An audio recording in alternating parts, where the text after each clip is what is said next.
That yellow hauler sat out in the mud for 43 years, not behind some glass case. Left in a Duluth backyard, buried under autumn leaves, frozen solid and roasted by summer heat, a kid got it back in 1965. His boy played with it in the 90s, then his grandson unearthed it in 2008. The paint was dull and the stickers were long gone.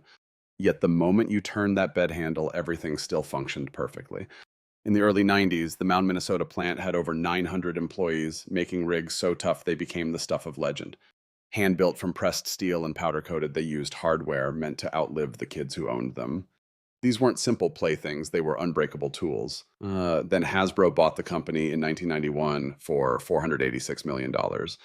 23 months later, that factory shuttered. 900 people lost their jobs as production moved overseas to China. The trucks that used to last decades turned into cheap plastic junk that snapped after one season. This is how the hardiest toy in America was reduced to low-grade Chinese plastic. It wasn't a failure that did it, but a success so massive it invited destruction. Lynn Everett Baker never intended to create a giant corporation. He just wanted to fix a headache that ruined every single Christmas morning. Born in 1907 in Minneapolis, Baker learned from his railroad mechanic father that if something failed, you rebuilt it to be indestructible. He grew up when toys were sharp tin or flimsy wood that fell apart in days. By the late 1930s, once he had boys of his own, he developed a real grudge against the toy business. Every holiday morning followed the same script. A shattered gift, a kid in tears, and Baker down in his workshop trying to repair something never meant to last. In 1946, Baker was teaching school in Mound, Minnesota. Making $2,100 a year, roughly $33,000 today, he built furniture on the side in his garage to pay the bills. That autumn, he met Alvin Tesh and Lynn McDonald at a school meeting. Tesh owned a local machine shop. McDonald was a skilled machinist. The three spent their night venting about the exact same problem. Flimsy toys designed by folks who never saw a child play. It's fascinating how focused their anger actually was. Price tags and aesthetics weren't the issue for these guys. They were focused entirely on how things were built.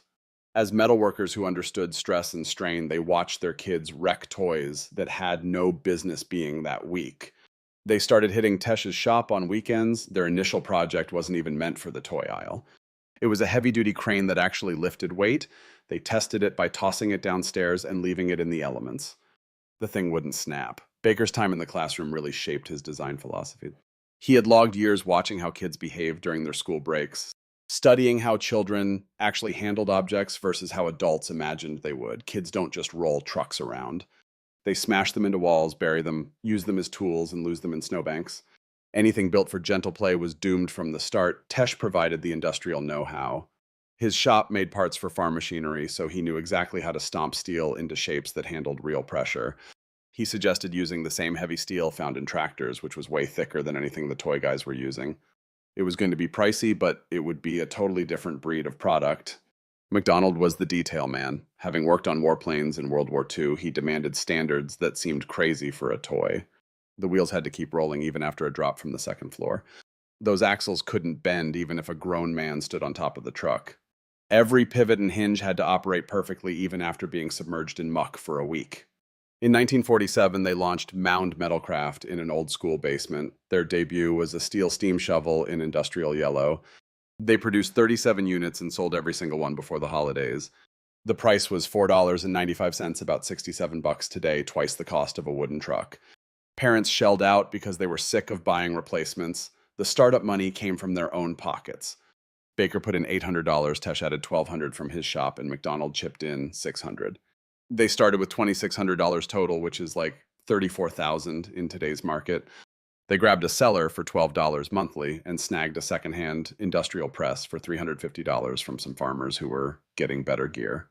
Most folks get it wrong, assuming Tonka's name was cooked up in some fancy corporate marketing meeting. It actually honors Lake Minnetonka, drawing from the Dakota word Tonka, which translates to massive or grand. Baker, Tesh, and McDonald weren't attempting to highlight tribal roots or local state pride. They wanted a name that sounded tough. Tonka mimicked the heavy thud of a metal truck slamming onto a sidewalk. In 1955, Mound Metalcraft officially rebranded itself as the Tonka Toy Company.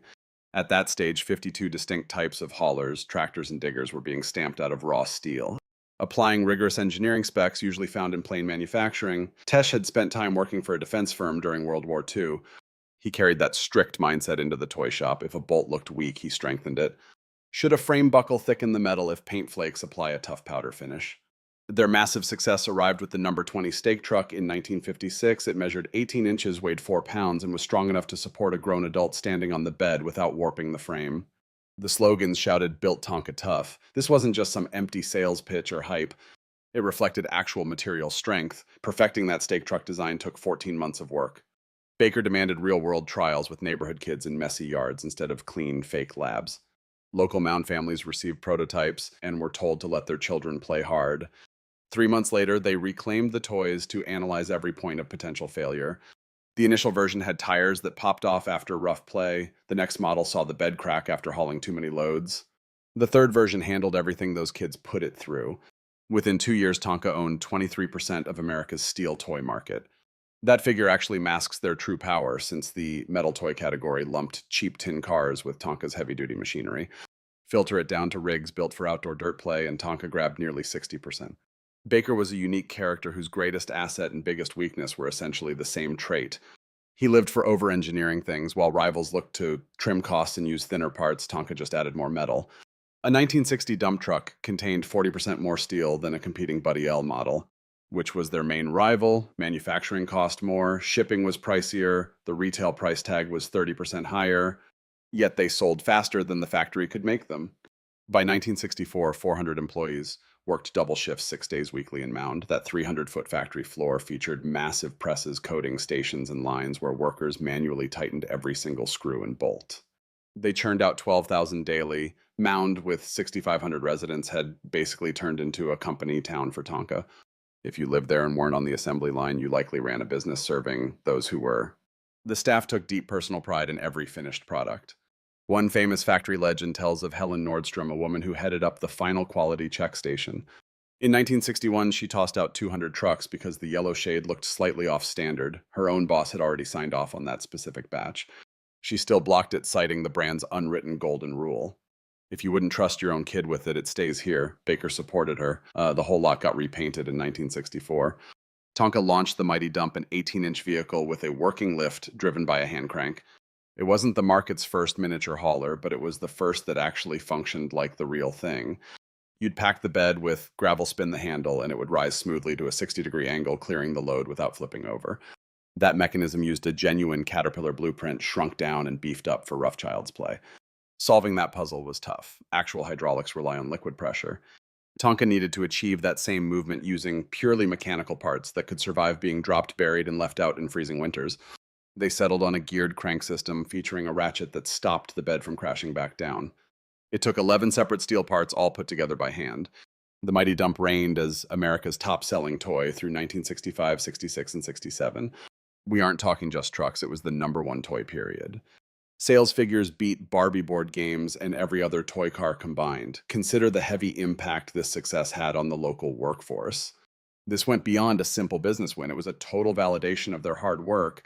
These factory crews were manufacturing an item that would become the definitive toy for a whole generation. Men working the heavy machinery got to watch their own boys playing with the exact haulers they had built. That level of personal pride in a product is rare in domestic manufacturing, fostering a staff obsessed with quality. The sticker price was $7.99 in 1965, roughly $75 by today's standards. Retailers were skeptical at first, claiming no play vehicle was worth more than $5. Sales teams fought back with live stunts, bringing a Mighty Dump and a cheap plastic rival to every meeting. They would fill both with rocks, raise the beds, then drop them from 3 feet onto the concrete. The plastic version shattered, but the Tonka survived, leading to a flood of orders and 900 jobs. The operation eventually grew to cover 4 linked facilities across 18 acres of land. With 43 models in the lineup, annual sales hit $47 million, or $365 million in today's value. They expanded into Canada, Britain, and Australia, and the consumer reaction was exactly the same in every country. Parents were happy to pay a bit extra for toys that could actually take a beating. While Tonka focused on heavy steel, a small Rhode Island company was testing a material that would ruin them. That material was molded plastic. The Hassenfeld brothers started Hasbro back in 1923 as a textile firm. They didn't even touch toys until 1942, beginning with simple things like pencil boxes and school gear. By the 1960s, they had mastered a manufacturing style that Tonka had specifically decided to ignore. In 1964, alongside the Mighty Dump, Hasbro debuted G.I. Joe, an 11-inch figure made purely from plastic. The two business models were worlds apart in terms of basic costs. Every steel Tonka truck required 17 individual metal pieces that had to be stamped out separately. It took 6 assembly stations, heat-treated painting, human checks, and heavy-duty boxes to ship the 4-pound toys. Meanwhile, a similar plastic truck from Hasbro only required 4 pieces of molded material. These just snapped together without tools, used cheap printed graphics, and shipped in light boxes for 6-ounce items. Tonka's cost was $4.20 in 1970, whereas Hasbro's equivalent was only 87 cents. To put it simply, Hasbro could manufacture 4 trucks for less than Tonka could build a single one.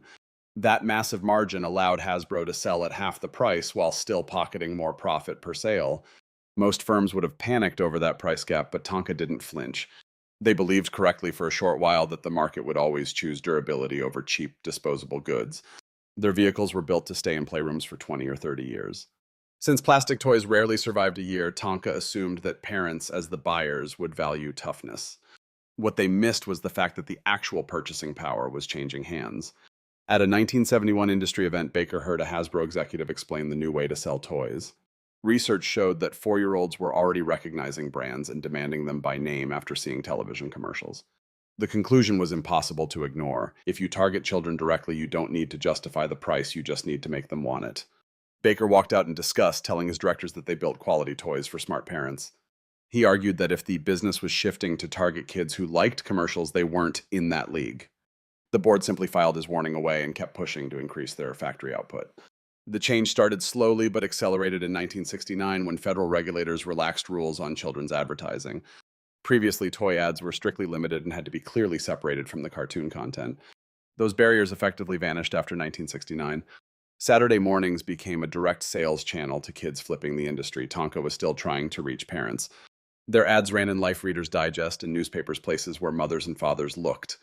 Their branding remained constant. These things are built to stand the test of time. Their pitch focused on a legacy piece, a sturdy plaything meant to last through several kids and be handed down. Back in 1975, they spent $2.3 million on ads, roughly $13 million today, with 90% hitting magazines for parents. Hasbro aimed at the kids. While Hasbro's spots ran during Saturday morning cartoons like the Flintstones and Scooby-Doo, the focus here was on being the top Christmas gift. They weren't pitching something built to last, they were selling pure, unadulterated hype. Their 1975 ad spend reached $18 million, nearly $100 million in today's money, with 85% pouring into television spots for the under 12 crowd. By the mid-70s, the toy world had split into 2 distinct paths. The Tonka strategy meant high-end production premium pricing and a buy-at-once philosophy aimed at moms and dads. Then there was the Hasbro way, keep manufacturing cheap, drop the price point, and bank on kids wanting a replacement constantly. Surprisingly, both these strategies managed to thrive side by side for a good 10 years. Tonka's earnings kept climbing, hitting $71 million in 1975, which translates to about $410 million today. Every year brought a fresh lineup, yet they never once compromised on their legendary build quality.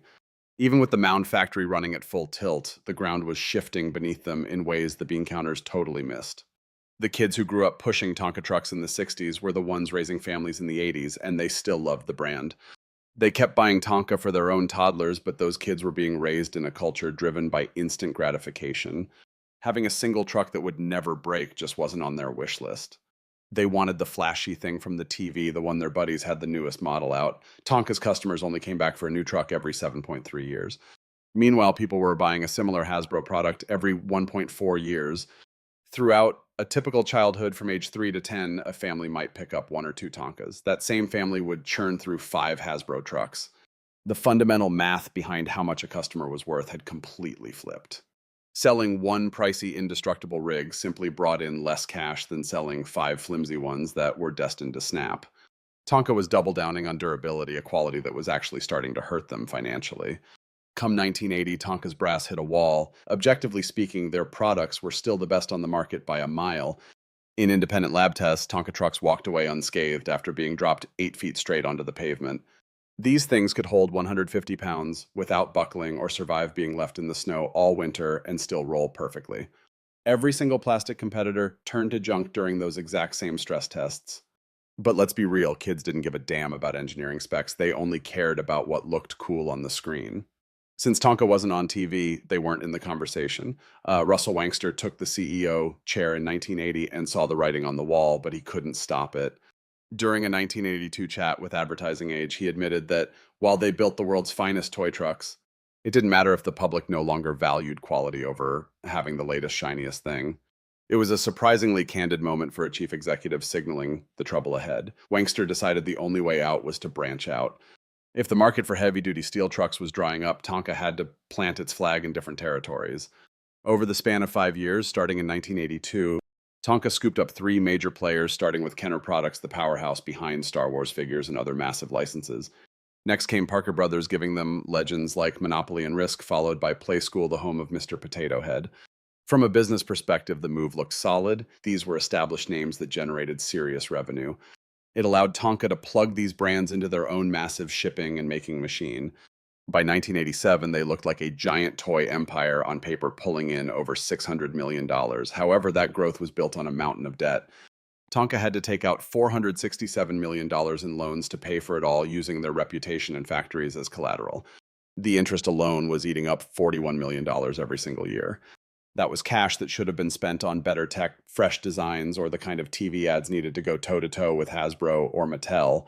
To me, this is the real turning point in the saga, even if it wasn't obvious to anyone at the time. Tonka had ceased to be a group of builders and instead became a conglomerate that just managed a portfolio of names. The Mound factory, the very soul of the brand, was becoming a footnote in the company's broader corporate identity. By 1989, the actual trucks only accounted for 28% of the total business. They were still turning out the toughest steel trucks in the States, but that was no longer who they were at their core. They had become a struggling, debt-ridden giant trying to fight lean rivals with much lower overhead, bigger marketing spends, and a straight line to the real toy experts, the kids themselves. 1990 saw Tonka Corporation sitting pretty yet totally exposed, pulling in $686 million. They owed $467 million, with shares trading at $32 each. Holding icons like Monopoly, the ultimate board game hit, made them the biggest prize for any buyer looking to expand. January 1991 marked Hasbro's opening play. A $450 million offer arrived at $32 a share. Tonka's directors spiked it instantly for being too cheap. The no was as much about feelings as it was business. Old school leaders from the 60s viewed the firm as a real factory operation, not some pile of assets for the highest bidder. Hasbro upped the ante to $486 million, or $35 per share, proving they meant business. They specified their targets strictly the intellectual property and retail ties, leaving the plants and staff behind. Arch-rival Mattel briefly toyed with making a competing bid, but bailed after seeing the red ink. Spending $500 million on names, drowning in interest payments, just didn't add up for them. Great products, but the crushing debt was just too much. Hasbro saw value because they had zero interest in keeping those production plants running. It was all about retail footprints. Back in the 90s, getting your toys in front of customers was a winner-takes-all battle. Big box giants like Walmart prioritized fast-moving inventory over how long a company had been in business. Controlling names like Kenner and Play School meant you basically owned the aisles in the toy department. Every inch you grabbed was an inch your rivals were locked out of using for their own goods. Hasbro wasn't hunting for toy trucks, they were poaching 50 years of established vendor contracts and store placements. They wanted the reliable, evergreen cash flow that a powerhouse like Monopoly provided. They craved Kenner's Star Wars tie-ins and Play School's dominance in the toddler and school markets. That Mound facility with 900 employees and high-end metal machinery didn't factor into the final price tag at all. Actually, it was a burden. Running it cost a fortune, and it sat miles away from any other Hasbro hub. Plus, Hasbro hated their old school methods. By May 1991, Tonka's team signed off on the $486 million. The PR spin talked about synergy and honoring tradition, the usual corporate fluff for a buyout. The official statement highlighted big names like Kenner and Play School specifically. Mound wasn't even an afterthought. Hasbro officially took the wheel in July 1991. Come September, management launched a top-to-bottom audit of every single factory they now owned. While the wording was professional, anyone familiar with 80s-style downsizing knew exactly what was coming. Shutting down was inevitable. The Mound site was a financial loser due to basic market forces and metalwork. Manual labor and high-end painting required expert staff and pricey gear. Power bills were huge, and workers averaged $14 hourly, roughly $27 today, on top of insurance and perks. Utilities hit six figures monthly. Meanwhile, Hasbro's overseas plastic plants could churn out toys for 20% of the price. Labor in Dongguan cost just $1.40 an hour with zero extras. Powering those shops cost way less than what they spent in Minnesota. Setup for plastic molds was pricey, but once ready, you could pop out thousands of toys daily with almost no help. It felt cheaper, sure, but Hasbro's data showed that didn't matter. Kids didn't care about heavy metal versus light plastic as long as the box looked cool, plus, little ones actually liked the lighter versions better. They were simple to lug around and much more fun to use. They fit perfectly into the high energy creative pretend games that defined being a kid back then. The crazy part is how much sense this made on paper. Hasbro wasn't trashing the company, they were optimizing it. They just moved the pieces around. The Tonka name and toys were here to stay. Production simply shifted to low cost workers, making 10% of what Americans did. March 1992 arrived with the news that Tonka's assembly lines were moving abroad over the next year and a half. The Mound facility was scheduled for a staggered shutdown, with all manufacturing wrapping up by October 1993. Employees received exit pay totaling 2 weeks of salary for every year worked, along with career counseling from an outside firm, plus pension incentives for staff 55 and older. Transferring to other Hasbro plants simply wasn't an option. Mastery of steel presses and industrial coatings didn't translate to the world of liquid plastic casting. Decades of craftsmanship were poured into specialized methods that had suddenly become relics of the past. The local chapter, representing the shop floor UAW Local 1145, bargained for higher payouts but couldn't stop the shutdown. The financial math was simply too lopsided. Hasbro stood to save $23 million annually by offshoring a gap no pay cuts or efficiency gains could ever close.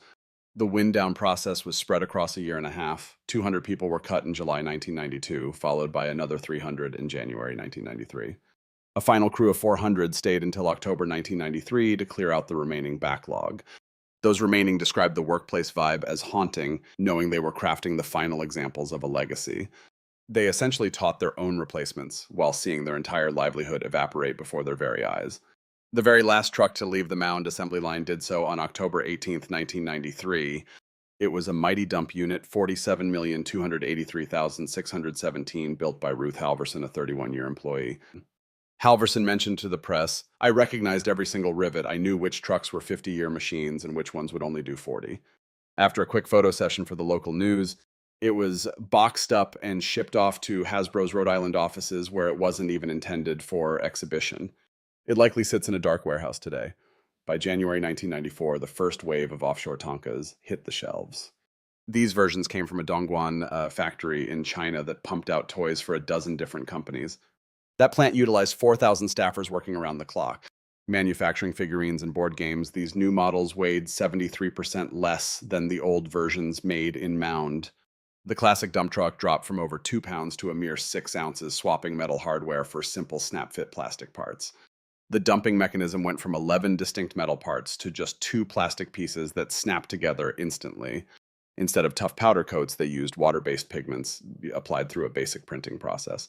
They fitted into much tighter packaging, cutting freight overhead by 40% and dropping the retail price from $15 down to $9.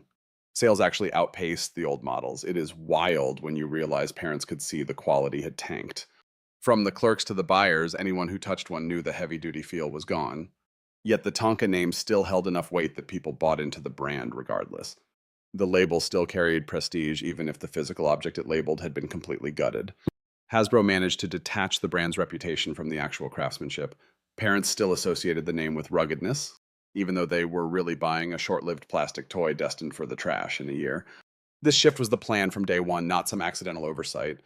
They realized they could milk 50 years of goodwill for a long time, even after slashing the quality. Moms and dads bought these toys for their own kids based on their own childhood nostalgia rather than looking at what was actually in the box. By 1996, Tonka ranked third in toy vehicle sales, trailing only Hot Wheels and Matchbox. The line was a massive, widely available financial success. It pulled in $60 million yearly, roughly $115 million today, despite being nothing like the Mound originals. Most shoppers were oblivious, and the children playing with them didn't have a frame of reference for the old steel ones. To a 7-year-old in the mid-90s, Tonka just meant a yellow plastic digger. It didn't matter to them that the vintage versions could literally survive being crushed by a sedan. The whole situation mirrored the downfall of Schwinn bicycles from a few decades prior. A familiar cycle: a legendary American maker gets bought by a firm prioritizing logos over craftsmanship, ships the work abroad, and turns the brand into a budget-tier product trading on its old reputation. Yet Tonka stands apart for one reason: those vintage rigs never actually went away. Since they were made to last, they did. You still find Mound period Tonka models at yard sales, secondhand shops, and all over the web. Checking eBay right now reveals hundreds of old school Tonka toys up for grabs. Plenty date back to the 1960s and 1970s, still working perfectly. People hunt them down because they predate the logo change and the move to plastic. Sure, collectors love them, but what is wilder is moms and dads hunting for 40-year-old Tonka toys for their kids, knowing these relics will easily outlive anything bought new today. A classic Mighty Dump in decent shape fetches $60 to $80 nowadays.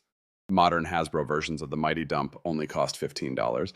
Smart parents shell out quadruple the price for the vintage steel. In the end, the toy outlasted the very business that made it. High standards turn into a burden when buyers stop caring. Those original Tonka rigs beat plastic rivals in every way you could possibly measure or test. They carried more weight, toughness, and superior craftsmanship. Third-party trials proved they handled crashes and the elements plus pressure that would crush plastic rivals instantly. However, that kind of build quality meant much higher manufacturing expenses. Once kids started picking toys based on flashy television ads being indestructible suddenly didn't matter to the bottom line anymore. Vehicles built for a half-century of play had to fight toys designed just to survive the holidays. Other firms might have slowly switched to plastic while keeping a high-end metal series for shoppers who demand the best. Tonka gambled that consumers would eventually return to buying quality. That bet failed, or at least it didn't pay off fast enough to keep the business alive. Rivals saw something. Tonka missed toys were no longer long-term investments for parents, but impulse cravings driven by children. Industry giants like Hasbro and Mattel stopped marketing to adults. Instead, they targeted kids who didn't care about craftsmanship or lasting value. Youngsters just wanted the latest gadget their buddies owned or saw on screen. To a 6-year-old, a 20-year steel rig has no edge over a plastic one that breaks in two. A brand's reputation can outlive the actual quality that built it. Hasbro didn't want the plants or the staff, they wanted 50 years of built-up customer loyalty. That faith came from toys that lasted forever. Hasbro traded that reputation for sales of flimsy models that fell apart, and it functioned for years since typical buyers never realized a swap had even taken place. The name became a hollow shell of its former self, yet it remained familiar enough to hold shelf space. Marketers refer to this strategy as brand harvesting. You milk the reputation built by past successes without spending a dime to keep that level of quality alive. It makes money quickly, but in the long run, it destroys the brand's soul entirely. Modern Tonka sales rely mostly on old memories. Adults buy them because of their childhood, not because today's models are any good. How much longer can this last? 10 years, 20. Soon, the final group of people who recall real Tonka quality will stop buying toys, leaving nothing behind but generic yellow plastic. Expanding via loans just invites a takeover by snatching up Kenner Parker Brothers and Playskool. They imagined they were creating a diverse empire that could survive any sudden changes in the toy industry. In reality, they just made themselves a juicy target for a massive rival that could handle those loans. They had zero interest in protecting the legacy of American manufacturing.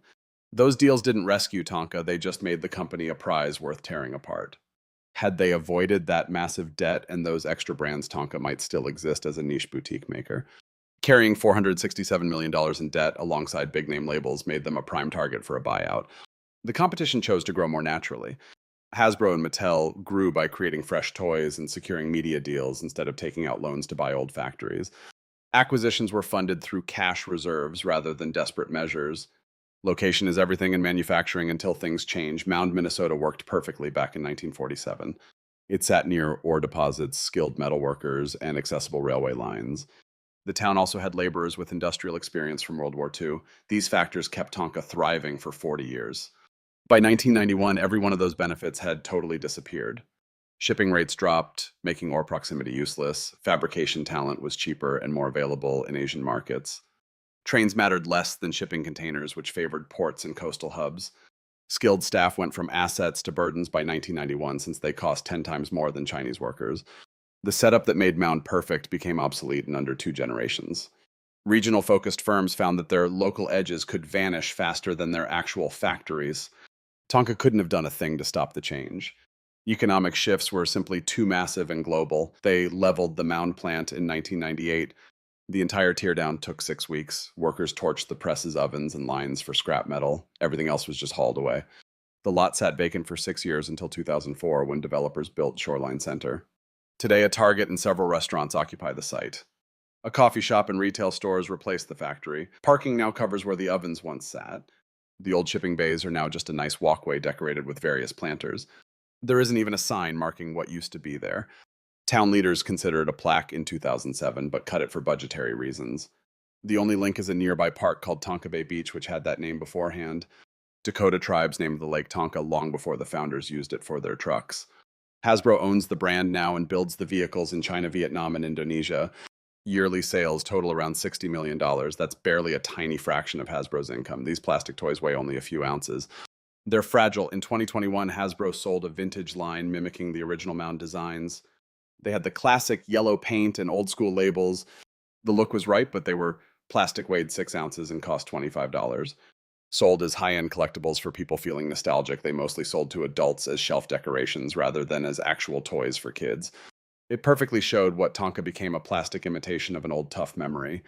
At its peak, the plant had 900 employees building toys meant to never break. Those workers had families and mortgages, believing American toy making was a permanent career path. By 1993, they were all jobless. A few moved to other industrial plants. Some switched careers or retired, while many never regained their financial footing.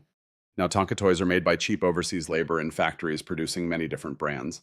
The label survived, but the quality didn't. This is why the tale is still relevant. It's a reminder that the free market doesn't always reward the superior product. Sometimes it just picks the most affordable option that works well enough. A company can excel and build the best item on the market and still fail. They lose because the market's priorities changed while they were still doing great work. Tonka built indestructible toys, but customers eventually decided that durability wasn't necessary.